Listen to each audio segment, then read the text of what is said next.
10 अप्रैल 2019 का दिन साइंसी तारीख का एक अहम तरीन दिन था, क्योंकि माहिरीन फल्कियात तवील अरसे से सहरज़दा किए रखने वाले ब्लैक होल की तस्वीर लेने में कामयाब हुए थे। ये तस्वीर नासा की जानिब से जारी की गई थी और नासा के साइंसदानों का दावा है कि अब तक दरियाफ्त किए जाने वाले ब्लैक होल्स में ये सबसे ज्यादा बड़े हजम का है और हमसे तकरीबन 5 करोड़ 50 लाख लाइट ईयर के फासले पर वाक़ है। अगर इस बात को आसान लफ्जों में समझाना हो और कायनात की वसअत का अंदाजा लगाना हो तो अगर हम रोशनी की रफ्तार से सफर करें तो हमें इस ब्लैक होल तक पहुंचने में 5 करोड़ और 50 लाख साल लगेंगे। नाज़रीन ग्रामी, कुछ अरसा पहले जब इस सदी के मशहूर साइंटिस्ट स्टीफन हॉकिंग की वफात हुई तो उनकी ब्लैक होल्स पर रिसर्च को खूब सराहा गया।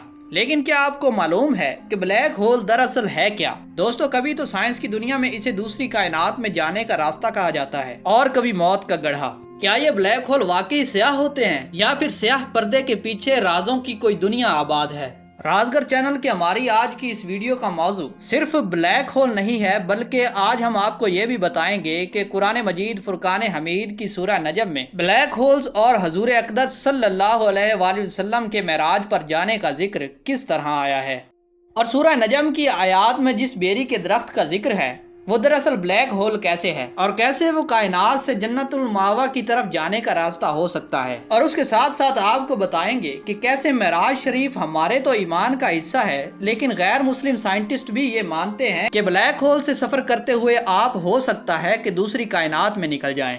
और अगर आपके पास कोई सुपर पावर्स हो तो आपकी वापसी इस कायनात में भी मुमकिन है।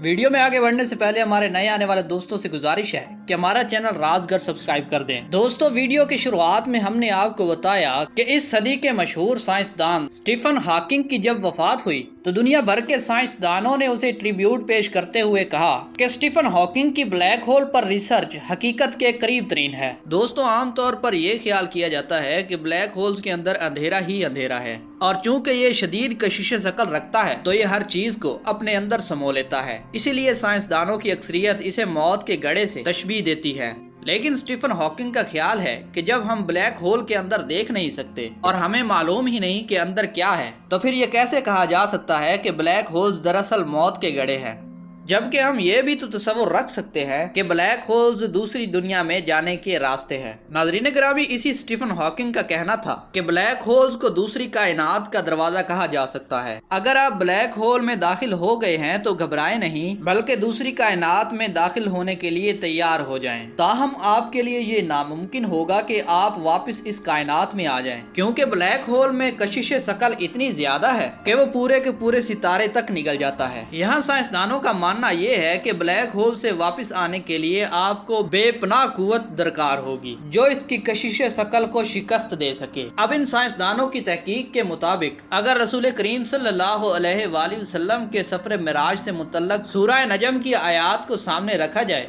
और नबी अकरम सल्लल्लाहु अलैहि वसल्लम ने सफर मिराज के हवाले से जिस जगह का जिक्र किया है उसकी निशानियों को सामने रखा जाए तो ये ब्लैक होल की तमाम तारीफों को पूरा करते हुए उसकी जानिब इशारा करती है और नबी करीम सल्लल्लाहु अलैहि वसल्लम का सफर मिराज तमाम तर हकीकत मालूम होता है। इस बात को समझने के लिए हमें सबसे पहले सूरह नजम की इब्तदाई आयात का जायजा लेना होगा। सूरह नजम की इन आयात का तर्जुमा हम आपके सामने पेश करते हैं। बिस्मिल्लाहिर्रहमानिर्रहीम। सितारे की कसम है जब वो डूबने लगे, तुम्हारा रफीक ना गुमराह हुआ है और ना बहका है, ना वो अपनी ख्वाहिश से कुछ कहता है। ये तो वही है जो उस पर आती है, जो बड़े ताकतवर ने इसे सिखाई है, जो बड़ा जोरावर है। बस वो कायम हुआ असली सूरत में और वो आसमान के ऊंचे किनारे पर था, फिर नजदीक हुआ और फिर और भी करीब हुआ, फिर फासला 2 कमान के बराबर था, फिर उससे भी कम। फिर उसने अल्लाह के बंदे में जो अलका किया और जो कुछ अलका किया दिल ने, झूठ नहीं था जो देखा था। फिर जो कुछ उसने देखा तुम उसमें झगड़ते हो और उसने उसको एक बार और भी देखा, सिदरतुल मुंतहा के पास, जिसके पास जन्नतुल मावा है। अब दोस्तों, हम ये समझने की कोशिश करते हैं कि सूरह नजम में ब्लैक होल का जिक्र किस तरह आया है और मिराज शरीफ का ब्लैक होल से क्या ताल्लुक है। पहली आयत पर गौर कीजिए कि सितारे की कसम जब वो डूबने लगता है, यानी जब वो डूब कर तारीक होने लगता है या बुझने लगता है। हम यूं भी कह सकते हैं कि जब वो खत्म होने लगता है। और साइंस ब्लैक होल की यही तारीफ करती है कि वो डेड स्टार होते हैं जो कि बिल्कुल तारीक हो चुके होते हैं। दोस्तों, साइंस का ये मानना है कि जब भी कोई सितारा जिंदगी के आखिरी हिस्से में होता है یعنی ڈوبنے والا ہوتا ہے، بجھنے والا ہوتا ہے تو وہ ایکسپلوڈ کر جاتا ہے یا پھر بلیک ہول میں تبدیل ہو جاتا ہے۔ دوستو کوئی بھی ستارہ بلیک ہول اس وقت بنتا ہے جب اس کے تمام مادے کو چھوٹی جگہ میں قید کر دیا جائے۔ بلیک ہول میں تھوڑی جگہ پر انتہائی زیادہ مواد ہونے کی وجہ سے اس کی کشش ثقل اتنی زیادہ ہوتی ہے کہ روشنی جو اب تک کی تحقیقات کے اعتبار سے اس کائنات کی سب سے تیز ترین چیز ہے، وہ بھی اس سے فرار نہیں ہو سکتی بلکہ اس کے اندر ہی گم ہو جاتی ہے۔ سورہ نجم کے مفسرین اور جدید ایسٹرو فزکس کے ماہرین اس بات کو تسلیم کرنے پر مجبور ہیں